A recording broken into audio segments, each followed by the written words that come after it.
నమస్కారం మిత్రులారా, ఈ వీడియోలో మనం ఆంధ్రప్రదేశ్ రాష్ట్రం అనంతపురం జిల్లా గుత్తిపట్టణంలో వెలసిన శ్రీ సునామ జకినీ మరియు శ్రీ మల్కుమా జకినీ చరిత్రను సంక్షిప్తంగా తెలుసుకుందాం.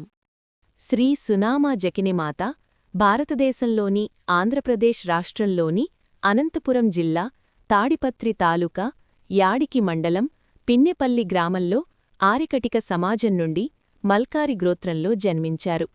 ఆమె చాలా చిన్న వయస్సులోనే హనుమంతకారి తాంజీరావును వివాహం చేసుకుంది. ఆమె చాలా భక్తిపరురాలు మరియు చాలా తరచుగా ఉపవాసం ఉండేవారు. ఒకరోజు ఉపవాసం ఉన్నప్పుడు ఆమె స్పృహ కోల్పోయింది. ఆమె భర్త ఆమె చనిపోయిందని భావించి ఆమెను సమాధి చెయ్యమని ఆదేశించాడు. స్థానికులు ఆమె భర్తను పిన్నెపల్లి గ్రామంలో నివసించే ఆమె తల్లి, తండ్రి మరియు సోదరులకు సందేశం పంపమని కోరారు.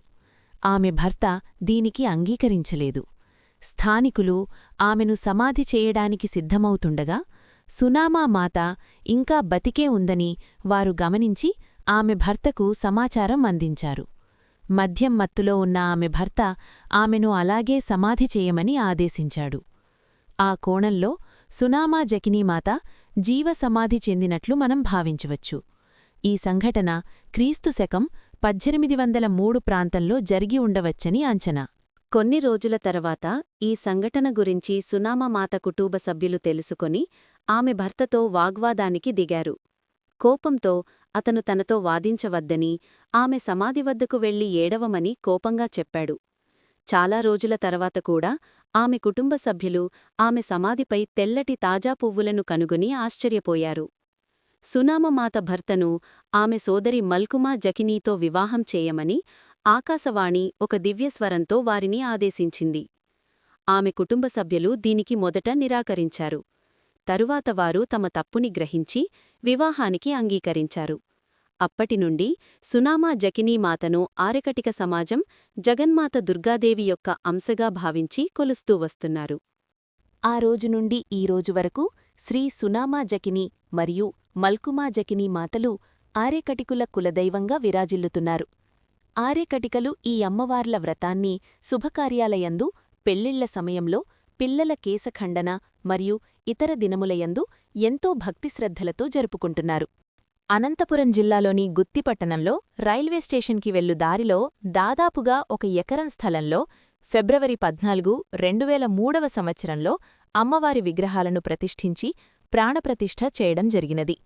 అప్పటినుండి నేటి వరకు ప్రతి సంవత్సరం మాఘమాసం 2వ గురు మరియు శుక్రవారంన అమ్మవారి జాతరను ఎంతో వైభవంగా జరుపుకోవడం జరుగుతుంది.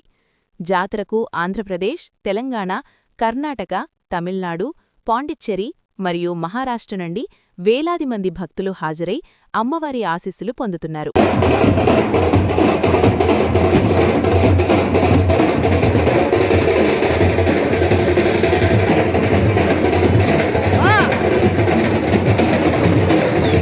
జాతరలో మొదటి రోజు గుత్తిపట్టణంలోని సాయిబాబా దేవాలయం నుండి వందలాది మంది మహిళలు తమ తలపై పూర్ణ కుంభాలను ఉంచుకొని అమ్మవారి ఉత్సవమూర్తితో పాటుగా ఊరేగింపుగా అమ్మవారి దేవాలయానికి చేరుకుంటారు. అలాగే రెండవ రోజు అయ్యప్పస్వామి దేవాలయం నుండి కన్యామణులు తమ తలపై పూర్ణ కుంభాలతో అమ్మవారి ఉత్సవమూర్తితో పాటుగా దేవాలయం చేరుకుంటారు. దేవాలయ యాజమాన్యం ఈ 2 రోజులు జాతరకు వచ్చే భక్తులకు అన్నప్రసాదం మరియు విడిది సమకూరుస్తారు.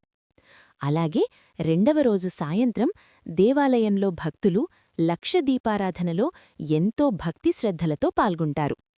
గుత్తిపట్టణం చేరుకోవడానికి 2 తెలుగు రాష్ట్రాల నలుమూలల నుండి రైలు మరియు బస్సు సౌకర్యం అందుబాటులో ఉంది.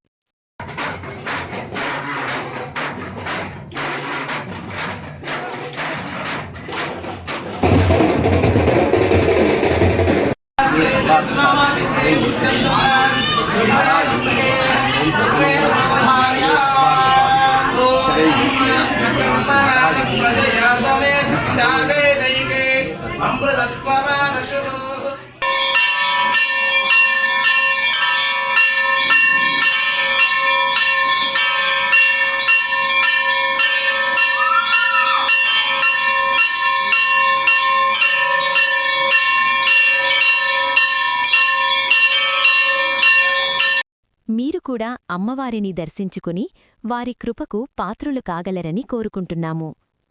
సర్వే జనా సుఖినో భవంతు. స్వస్తి.